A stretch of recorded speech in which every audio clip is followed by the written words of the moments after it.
Hello, my name is Adam and welcome to Scrambled Eggs English.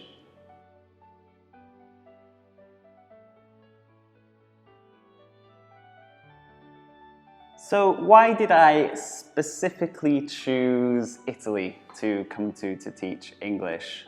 Well, I met my Italian girlfriend in London, and after a few years in London, a few years in Belgium, she started to miss her home. She started to miss Italy. And of course, I had visited Italy quite a lot. I loved the culture, I loved the food, of course. So it was quite an easy decision that when an opportunity came up, we should go back to Italy. And here we are.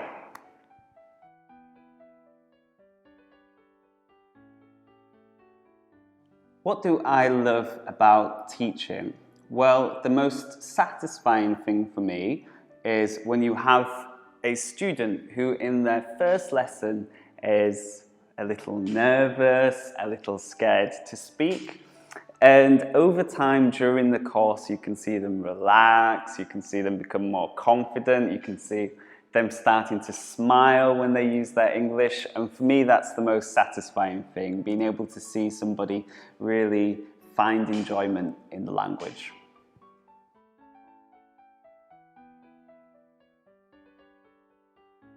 On my last vacation, I went down to Sala Consolina, which is quite a small town in the south of Italy, in Campania. That's where my girlfriend's family lives. And we stayed there for 2 weeks, and we had a few days in Salerno, a few days in Palinuro, and we went to many of the beautiful beaches in that area. And it was fantastic. Great weather, great food, great people. Just a perfect couple of weeks.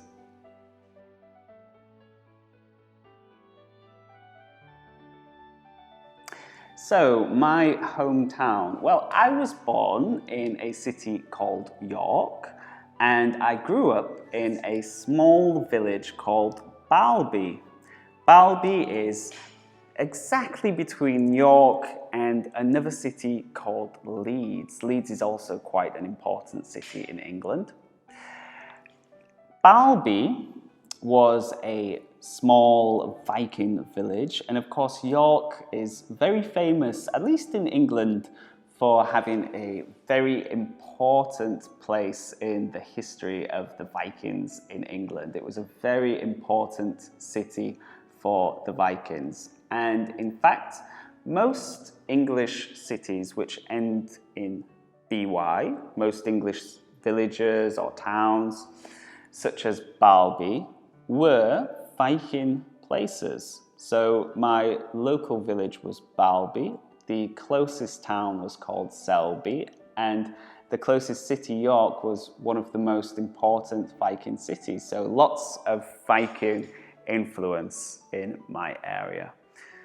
York itself is a very nice place. If I could compare it to an Italian city, I would probably say Siena is the closest thing in Italy to York.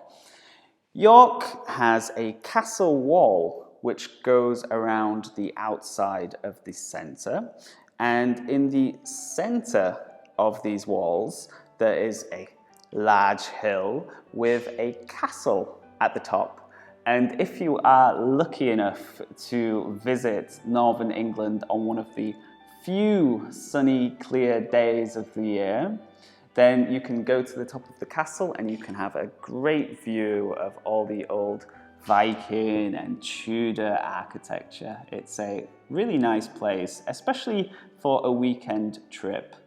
If you're a big fan of Harry Potter, by any chance, then you will love York, as one of its famous streets called the Shambles was the inspiration for Diagon Alley. And of course, now they take advantage of that fact. You will find many, many Harry Potter shops in this street now. But it's a very nice place, great for a weekend trip.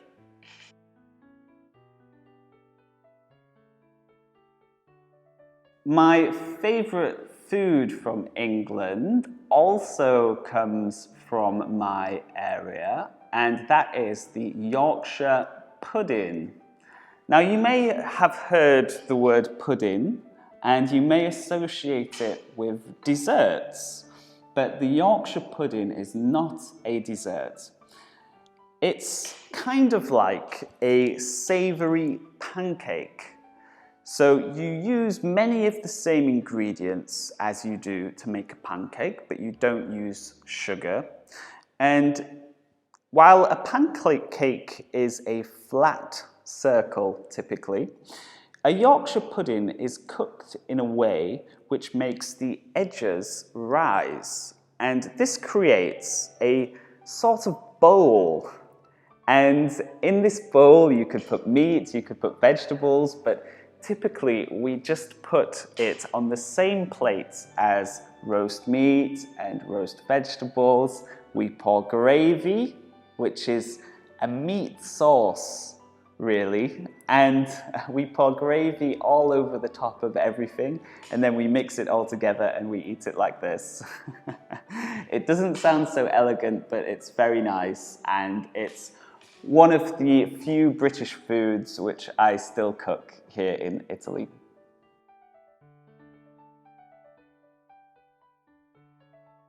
My favourite time of the day is, in fact, the morning, which would be a very different answer 10 years ago or 15 years ago. I hated the mornings when I was a teenager.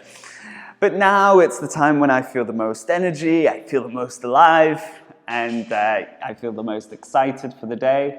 So yes, now the morning is my favourite time of the day.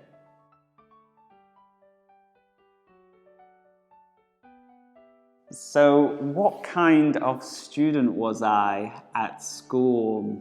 Well, I was a pretty good boy, really. I didn't ever get into too much trouble, and I enjoyed most of my lessons. Of course, there are one or two always which are more or less boring than others, but I think I was usually a pretty good boy.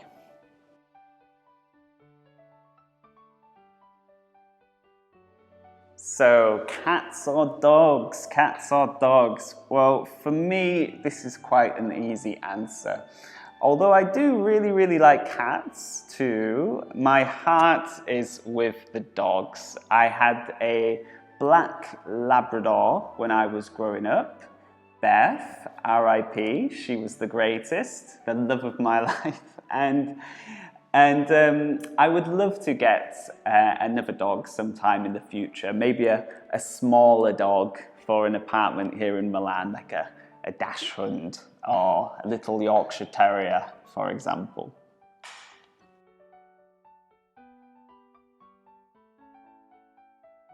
My best piece of advice for someone who wants to learn English is to enjoy it.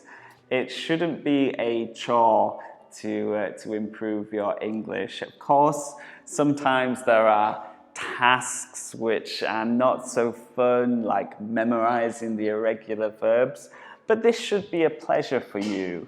This is something which you can really enjoy.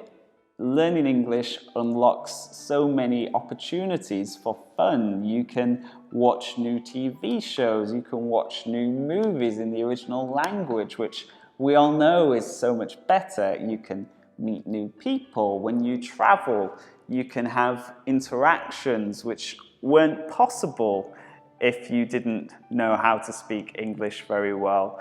And in general, every day you should try to make it an enjoyable part of your routine. It should be fun. So yes, make sure that you are enjoying learning English. That's my best piece of advice.